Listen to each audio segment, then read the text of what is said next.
question. Thank you, Chair. So a question for Jonathan Brearley as Chief Exec. So against the backdrop that households and businesses face at the minute with exorbitantly high energy costs, I want to pick up on a story that was in the press this week. You've probably seen it about staff networks within Ofgem and the time and cost that are associated to those, and the cost to the taxpayer in particular. And I want to give quite a couple of examples. Cultural crowns, the art and history of black hair, pride in intersectionality, perspectives from rainbow regulators. Against that backdrop, how do you justify spending tens of thousands of pounds of taxpayers' money on this, particularly when your remit is to regulate electricity and downstream gas markets?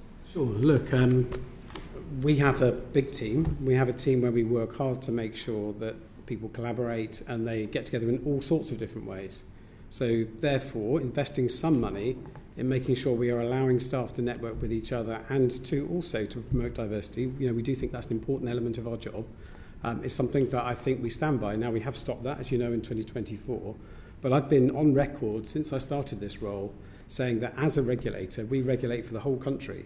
If we don't make up that whole country, if we don't understand the rest of the country, it's hard for us to do our job. So as far as I'm concerned, these are the sorts of things, these are the sorts of events that actually make a difference and improve our effectiveness rather than take it away.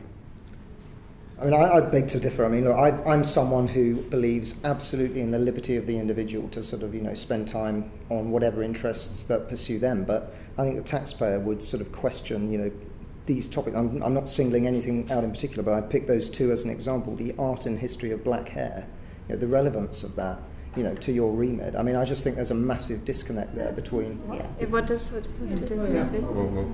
And as an employer... Valid question. It's a taxpayer-funded organisation. Can we just go through the chair, please?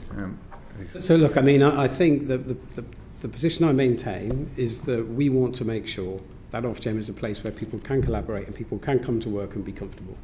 We, the management, don't pick the topics they get focused on. Staff networks themselves do.